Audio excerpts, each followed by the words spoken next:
हकीम फरहान साहब हमारे साथ मौजूद हैं। अच्छा, गोश्त में स्मेल आ जाती है थोड़ी सी कुछ लोगों को, तो उसके लिए क्या करें जबकि अच्छी तरीके से धो रहे होते हैं? ऐसा होता है कि मैंने जैसे आपको पहले भी बताया कि जब गोश्त हम करते हैं ठंडा भी नहीं होता तो फौरी तौर पे हम उतार लेते हैं, तो उससे ऐसा हो जाता है। तो उसको उसकी जो स्मेल है उसको ख़त्म करने के लिए बड़ा आसान सा तरीका है। हमारे घरों में ना आटा अब तो हम वो उसका छान होता ही नहीं है ना, तो पहले आटे का जो छान होता था ना भूसी, वो बड़ी बेहतरीन थी। ये आटे को जो हम छानते हैं, स्टेन करते हैं, उसके जो भूसी बच जाती है ना, ये अगर आप गोश्त को लगा के ना अच्छी तरह तो उसके बाद धोएं तो इंशाल्लाह स्मेल नहीं आएगी। वाह। और कैसी बात है, यही भूसी जो है इसका अगर आप कहवा बना के तो पिए, तो ऐसे अफराद जिनको मोटापा है, जिनका BMI बढ़ा हुआ है, उनके लिए इतना अच्छा है कि 1 महीने में 5 से 7 किलो वज़न कम हो जाता है। सिर्फ आटे का जो छान है इसका कहवा बनाना है, उसमें आपने लेमन थोड़ा सा निचोड़ना है, शहद थोड़ा सा डालना है, और इसको आपने सुबह शाम 1 कप पी लेना है। यकीन करें इतना ज़बरदस्त है कि आप खुद ही कहेंगे कि वाकई इससे इतना अच्छा वेट कम हो गया। और गोश्त की जो स्मेल है वो लूज मोशन तो नहीं लग जाएंगे? नहीं, बिल्कुल भी नहीं, ऐसा नहीं होगा। इसके क्या वजह से कोई ऐसा पेट हल्का नहीं होगा ऐसा। इसके अलावा एक और चीज़ है, आपने अगर गोश्त का टेस्ट अच्छा करना है, स्मेल को भी ख़त्म करना है, मज़ेदार भी हो, तो उसके लिए दही का इस्तेमाल ज़रूर करें।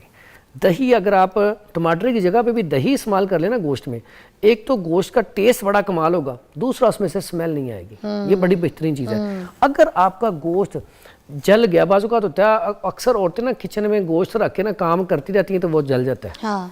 अगर ऐसा हो गया तो आप उसमें थोड़ा सा दूध शामिल कर दें, दूध शामिल करके उसे दोबारा भून लें, वो जो सड़े वाला जायका वो भी ख़त्म हो जाएगा। जी, सिर्फ दूध थोड़ा सा शामिल करना है तो उसका जायका ठीक हो जाता है। अगर ऐसा हो जाए बाजू का खाना बनाते हुए नमक ज़्यादा हो जाता है, ठीक है, आप खाना बना रही हैं, उसमें क्या हुआ है कि नमक उसमें ज़्यादा हो गया, तो उसमें बड़ा आसान सा तरीका है। घर में आटा पड़ा होता है, छोटा सा पेड़ा बनाएं, उसके अंदर डाल दें, आपका वो उसमें नमक कम हो जाएगा आटा डालने से ना। ये हम तरीका बताते होते हैं जो ऐसे अफराद जो देसी घी को चेक करना हो अब बिल्कुल खालिस है कि नहीं, तो आप उसके अंदर आटा रखेंगे ना, तो आटे से एक तो अगर वो सही नहीं है वो सही हो जाएगा, लेकिन उससे उसका वेट कम हो जाएगा। वो जो ओरिजिनल घी रह जाएगा, जो उसमें 2 नंबर चीज़ है वो सारी जो आटा है वो जज़ब कर लेगा। तो उसके बाद जब आप कभी भी देसी घी ले, जो ओरिजिनल है बिल्कुल सही है। अगर आपको डाउट हो तो आप उसमें आटा रखें, उसका देखिएगा किलो है तो 3 पाव रह जाएगा, लेकिन वो जो 3 पाव रह जाएगा ना वो बड़ा ज़बरदस्त होगा। अच्छा, ठीक है, तो बड़ा इलाज लोग करते हैं अश्वगंधा से, और खाते भी हैं। और ये क्रिएटिनाइन के अलावा, इनके अलावा ऐसे अफराद जिनको गोश्त खाते ही पेचिश लग जाते हैं, मोशन लग जाते हैं, ऐसे अफराद को चाहिए कि वो सुबह नाश्ते में ना तुखम बालंगू, ये बड़ी आसान सी चीज़ है, तुखम बालंगू रात को दूध में या पानी में भिगो दें, सुबह इसको पिए। इससे क्या होगा, लुब्रिकेशन पैदा हो जाएगी। जहाँ पे आपके आंतों में इन्फेक्शन है, जैसे हम किसी चीज़ का लेप करते हैं ऊपर, मरहम पट्टी करते हैं, तो ये मरहम पट्टी का काम करता है। अच्छा। उससे क्या होगा, आंतों में इन्फेक्शन कम हो जाएगी। दूसरा जो मैंने अभी नुस्खा बताया वो इस्तेमाल करें, उसके बाद ऐसे अफराद इस्तेमाल कर सकते हैं। दूसरा, अक्सर औकात हम क्या करते हैं, अनार खाते हैं, अनार सेहत के लिए बहुत अच्छा है, लेकिन छिलके फेंक देते हैं। हमें चाहिए कि अनार खाएं, लेकिन उसके छिलके जो हैं वो खुशक कर लें और संभाल लें, छाँव में खुशक करके। ये देखें, ये अनार का छिलका, इसके फ़वाइद इतने ज़बरदस्त किस्म के हैं। ऐसे अफराद जिनको ईद पे, बकरा ईद पे या वैसे पेचिश लग जाते हैं, उनके लिए इसका पाउडर करके सिर्फ अकेले ही खिला दिया जाए तो फौरी तौर पे रुक जाते हैं। अगर इसके साथ, ये फ्री की चीज़ें हैं, इनके ऊपर खर्चा नहीं है। जामन देखिए हम खाते हैं, उसकी गुठली, तो उसकी गुठली रख लें, उसकी गुठली क्या करें, खुशक कर लें। ये जामन की गुठली लें और ये अनार का छिलका लें, दोनों 50-50 ग्राम लेके इसका पाउडर कर लें, घर में रखें। अक्सर बच्चों को पेचिश लग जाते हैं, तो आप एक चुटकी उन्हें खिला दें। जामन की गुठली क्या करेगी? जामन की गुठली पेचिश के लिए हाबिसुद्दम है, ये उसके लिए बेहतर खून को भी रोकती है और इस पेचिश को भी रोकती है। जो ऐसे कभी कोई गज़ा ऐसी खाई गई जिससे पेचिश लग गया, और बच्चों को तो अक्सर लगे रहते हैं, तो आप एक चुटकी खिला दें। जामन की जो गुठली है वो कोई शुगर का भी इलाज करती है? मैंने इसका बड़ा अच्छा, कैसी बात है, ये बड़ी ज़बरदस्त बात है। ये जामन की गुठली अगर खुशक करके इसके कैप्सूल भर लें तो बेहतरीन है ये शुगर पेशेंट के लिए।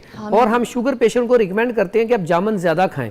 अब जामन जो है, ऐसे अफराद जो गोश्त भी कम खाते हैं, खून की कमी है, उसके लिए भी डेली आधा पाव अगर जामन खाया जाए तो खून का लेवल जो है 1 महीने के अंदर पूरा हो जाता है। और कैसी बात है, जामन तो हमने खा लिए, अनार भी हमने खा लिए, और ये फ्री में आपकी दवाई भी तैयार हो गई।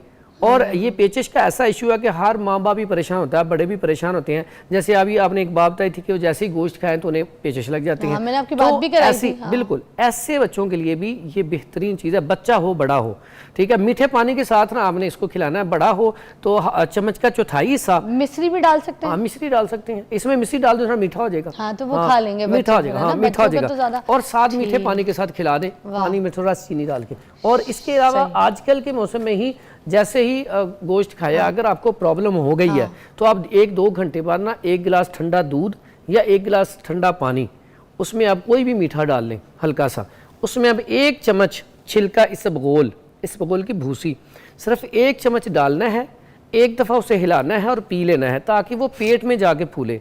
ऐसे अफराद जिनका पेट दर्द बहुत ज़्यादा होता है, जैसे गोश्त खाया पेट में दर्द हो गई, कोई ऐसी चीज़ खाई पेट में दर्द, और वॉशरूम जाते हैं पेट में दर्द होती है, फ़ौरन भाग के वॉशरूम में चले जाते हैं, ऐसे अफराद के लिए इतना कमाल का है इसे आप।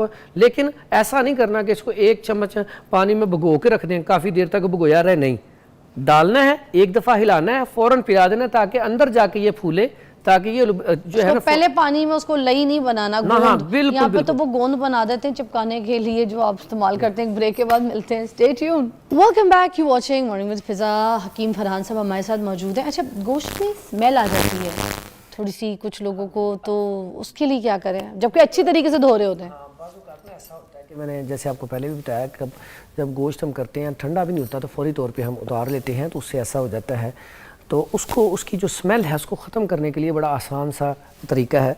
हमारे घरों में ना आटा अब तो हम वो उसका छान होता ही नहीं है ना, तो पहले आटे का जो छान होता था ना भूसी, वो बड़ी बेहतरीन थी। ये आटे को जो हम छानते हैं, स्टेन करते हैं, उसके जो भूसी बच जाती है ना, ये अगर आप गोश्त को लगा के ना अच्छी तरह तो उसके बाद धोएं तो इंशाल्लाह स्मेल नहीं आएगी। वाह। और कैसी बात है, यही भूसी जो है इसका अगर आप कहवा बना के तो पिए, तो ऐसे अफराद जिनको मोटापा है, जिनका BMI बढ़ा हुआ है, उनके लिए इतना अच्छा है कि 1 महीने में 5 से 7 किलो वज़न कम हो जाता है। सिर्फ आटे का जो छान है इसका कहवा बनाना है, उसमें आपने लेमन थोड़ा सा निचोड़ना है, शहद थोड़ा सा डालना है, और इसको आपने सुबह शाम 1 कप पी लेना है।